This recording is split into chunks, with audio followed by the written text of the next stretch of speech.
স্বামী নাকি অকর্মণ্য, এই অভিযোগে দুধের শিশুকে আত্মীয়ার বাড়িতে ফেলে পালালেন বছর ৩০-এর এক গৃহবধূ। ঘটনাটি ঘটেছে রামপুরহাট শহরের একটি চামড়ার গুদাম লাগোয়া বাড়ি থেকে। বর্তমানে শিশুটি রয়েছে তার বাবার হেফাজতে। মা এখনো নিখোঁজ, আর তাতেই চিন্তায় রীতিমতন ঘুম উড়েছে পরিবারের।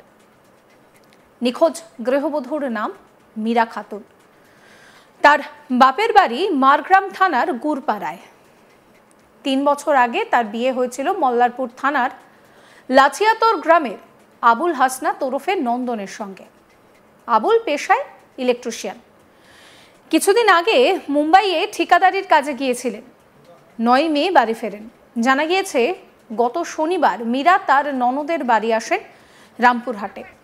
সেখানেই চামড়ার গুদামে কাজ করেন ননদ। দুপুরের দিকে হঠাৎ মীরা জানান যে তার মেয়ে কাঁদছে, তাকে খাবার এনে দিতে হবে। সেই কথা বলে তিনি বাইরে বেরোন। তারপর থেকে নিখোঁজ। দীর্ঘক্ষণ কেটে গেলেও ফেরেননি মীরা। বন্ধ রয়েছে মোবাইল ফোন। পরিবারের সন্দেহ তাতেই বাড়ে। অবশেষে ৩ দিন পার হয়ে গেলেও তার কোনো খোঁজ মেলেনি। মীরার এটি দ্বিতীয় বিয়ে।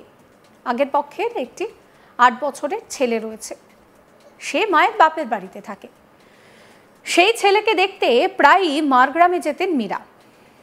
পরিবারের দাবি, স্বামীর সঙ্গে মাঝে মধ্যেই চলত মনোমালিন্য। মীরা অভিযোগ করতেন তার স্বামী সংসারের প্রতি উদাসীন এবং অকর্মণ্য।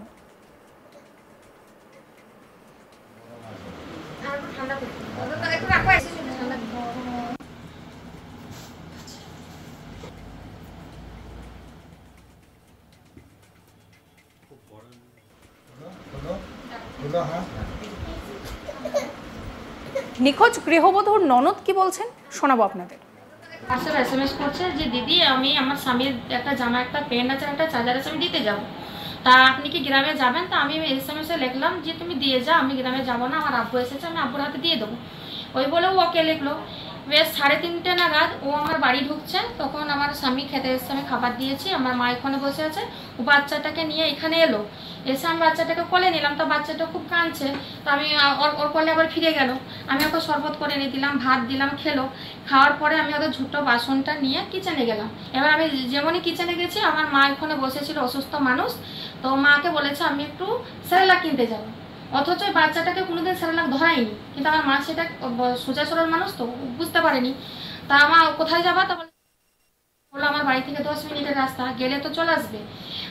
আমি যখনই কিচেন থেকে রুমে এলাম, আমি জিজ্ঞাসা করছি বাচ্চার মা কই? তা বলছে ও বলে গেল সেরেলাক কিনতে। আমি বললাম ভালো কথা। আমি ঘড়ির দিকে তাকালাম, তখন 3:40। তো আমি অপেক্ষা করছি, অপেক্ষা করতে করতে 4:30 বেজে গেল। তখন আমি বললাম আমার বাড়ি তো বেশি অ্যাপোলো দূর নয় মা, তাহলে ও নিশ্চয়ই বাচ্চা এর আগে 4-5 বার ফেলে চলে গেছিলো, তো হয়তো এবারও ফেলে চলে গেছে। তো তুমি একটু দেখে এসো। আমার এই ছেলেটা আমার মা দুজনে মিলে দেখতে চাই। ওদের বাড়ি দিদির বাড়ি থেকে ওখানে যত যে কথাটা আমাদেরকে বললো, এসে বললো যে আমার মা এসেছে, ওখানে মনে হয় কিনছে। তো ওগুলো খোঁজ খবর না হলে এসে বাড়িতে দেখলো যে মা ফিরে এলো। বলছে কোথাও মীরা নাই। আমার ঠিক, ও তাহলে বাচ্চা আমার বাড়িতে ফেলে চলে গেছে। তো এই নাগাদ এবার ওর বাবাকে সেই সময় ফোন লাগাচ্ছি যে ওর মা বললো আমার মা এসেছে, তাহলে মায়ের নাম্বারে ফোন লাগাচ্ছি। তখন ওর বাবা ফোন তুলছে, নিয়ে বলছে কি হলো? তা আমি বলছি এটা কি খালা নাম্বারটা সঙ্গে নিয়ে আসেনি? তা বলছে না, একটা ফোনে নিয়ে গেছে, তা সেটা মীরার। তা আমরা মীরার ফোনে লাগাতার আমি ফোন লাগাচ্ছি, যে যখন আধ ঘন্টা হয়ে গেল, যখন আসছে না, বাচ্চা কাঁদছে, আমি সামলাতে পারছি না, তখন আর মাকে লাগাতার ফোন করছি। তখন টুটু করে কেটে যাচ্ছে, টুটু করে কেটে যাচ্ছে। 5 বার ফোন লাগানোর পরে আর বাবার নাম্বারে লাগালাম। আর বাবা তখন বলছে বাচ্চা কাঁদছে, তা কি করবো, তোমরা খিলাও কেন, তোমরা দুধ খিলাও। তাহলে আমরা তো দুধ খাবার খিলাচ্ছি, কিন্তু সে তো খাচ্ছে না, তো সে খাবে কি করে? তার মাকে চাইছে, তাহলে আমরা কি করব বলেন? আমি জানিয়ে না, তুমি ফোন রাখো। আর ওরা কোথা গেছে তা আমি কি করে বলবো? ওটা একটা কথা হলো। তারপরে আবার বাবাকে 3 বার কথা ফোন করলাম, আর বাবা ফোন তুললো না। আবার যখন আমি 6:30টার দিকে বাবাকে ফোন করছি, 6:30 কি 5:45 হবে এরকম ফোন যখন করছি, তখন বলছে হাগো কাকু, আমি খালু বলি। তা খালু, মীরা এখনো আপনাদের বাড়ি আসেনি? তা বলছে কই গো, আসেনি। তা আমি কি মিথ্যা কথা বলবো তোমাকে? তাহলে মীরা আসেনি, তা বাচ্চাটা প্রচুর পরিমাণে কাঁদছে, তা বাচ্চাটা কি করবো? তা বলছে আমি কি করে বলবো? তা কি করবো? যার বাচ্চা তার বাপকে ডাকো। যত বাচ্চা কাঁদে তত অঝোর ধরে বৃষ্টি ঝরে রামপুরহাটে। এত বৃষ্টি, এত বজ্রপাত যে একটা দুধ কিনতে যাবো বাচ্চার জন্য, তা আমরা বেরোতে পারছি না। যে থানা যাবো কি কোথায় যাবো, কি মেয়েটাকে খুঁজবো রামপুরহাটের মধ্যে, আমরা বেরোতে পারছি না, এত বৃষ্টি। আর বাচ্চাটা সেই সময় এত কান্না করছে, আর আমাদেরকে তো চিনে না, যেহেতু আমার ভাবিটার যতদিন থেকে বিয়ে হয়ে এসেছে, ও যদি আমার বাবার বাড়িতে 10 দিন থাকে তো 20 দিন মায়ের বাড়িতে থাকে। অশান্তি করে আমার ভাইয়ের সঙ্গে চলে আসে। মীরার স্বামী আবুল হাসনাত মারগ্রাম থানায় নিখোঁজ ডায়েরি করেছেন। ইতিমধ্যেই তদন্ত শুরু হয়ে গিয়েছে, জেলা জুড়ে খোঁজ চালানো হচ্ছে, বিভিন্ন থানাতেও বার্তা পাঠানো হয়েছে। নিখোঁজ মীরার স্বামী তিনি অভিযোগ করেছেন যে মীরা পরিকল্পনা করে নিখোঁজ হয়নি, শিশুটি বর্তমানে বাবার কাছে রয়েছে। পরিবারের সদস্যরা চাইছেন যে শুধু স্বামী নয়, নিজের সন্তানকে ফেলে গেলে কি করে এরমভাবে হয়।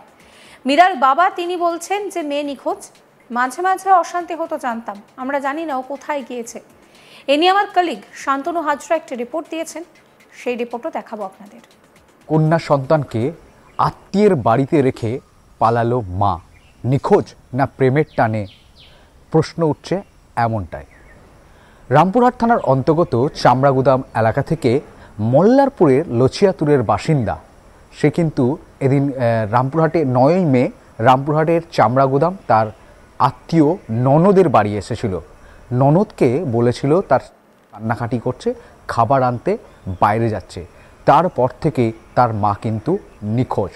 এই মুহূর্তে তার পিতা আব্দুল হাসান ওরফে নন্দনের কাছে রয়েছে। বেশ কয়েকদিন কেটে যাওয়ার পর তার স্বামী কিন্তু রামপুরহাট থানায় লিখিত অভিযোগ জানায়। এমনকি নিখোঁজ হওয়া যে মহিলা রয়েছে মীরা খাতুনের পরিবারের তরফ থেকেও কিন্তু বিষয়টি নিয়ে খোঁজাখুঁজি এবং চিন্তায় ভাঁজ পড়ে। পরবর্তীতে এবং প্রতিবেশীদের থেকে জানা যাচ্ছে যে মীরা খাতুনের এটি দ্বিতীয় বিয়ে, তার আগের পক্ষেও একটি সন্তান রয়েছে, তার বয়স কিন্তু 8 বছর। অন্যদিকে আবার দ্বিতীয় পক্ষের বিবাহর পর একটি রয়েছে। আর এই কন্যা সন্তানকে আত্মীয় অর্থাৎ ননদের বাড়িতে রেখে গৃহবধূ কিন্তু 30 বছর বয়সী গৃহবধূ মীরা খাতুন পালিয়ে গেছে না প্রেমের টানে অন্য কোথাও গেছে, এমনই কিন্তু প্রশ্ন তুলছে পরিবারের বিভিন্ন সদস্যরা। তবে স্বামী আব্দুল হাসানাত ওরফে নন্দন তিনি কিন্তু রামপুরহাট থানায় একটি লিখিত অভিযোগ দায়ের করেছে, তার গৃহবধূ মিসিং হয়েছে বলে নিখোঁজের একটি ডায়েরি করেছে। এই ঘটনাটি ঘটেছে রামপুরহাটের চামড়াগুদাম এলাকা থেকে 9ই মে। তারপরে এতদিন কেটে যাওয়ার পর কিন্তু খোঁজাখুঁজি তাকে কিন্তু বিভিন্নভাবে পরিবারের যে সকল বাড়ি রয়েছে আত্মীয় স্বজনের, সেই সমস্ত বাড়িতে খোঁজাখুঁজি চলেছে। তার শেষমেশ পুলিশের দ্বারস্থ হয়েছে স্বামী। এই মুহূর্তে কান্নায় ভেঙে পড়েছে, কিন্তু তার পিতাই তাকে কিন্তু এই মুহূর্তে লালন পালন করছে। এই ধরনের ঘটনা উঠে আসতেই বিভিন্ন পরিবারের তরফ থেকে বিভিন্ন মতামত উঠে আসছে। অন্যদিকে অন্য সদস্যরাও মীরা খাতুনের এই নিয়ে দ্বিতীয় বিয়ে, সে কারণেই কিন্তু আবারও সন্দেহ করছে পরিবারের অন্যান্য সদস্য যে মীরা হয়তো প্রেমের টানেও পালিয়েছে। রীতিমতো দেখার বিষয়, ঘটনাটি পুলিশকে জানানো হয়েছে। পুলিশ কিন্তু এই মুহূর্তে মীরা খাতুন বয়স 30-এর মহিলার কিন্তু সন্ধান চালাচ্ছে। রাজ্য রাজনীতি থেকে দেশ দুনিয়ার সমস্ত খবরের আপডেট পাওয়ার জন্য সাবস্ক্রাইব করতে ভুলবেন না আজ তাক বাংলার ইউটিউব চ্যানেলকে, ফলো করবেন আজ তাক বাংলার হোয়াটসঅ্যাপ চ্যানেলও।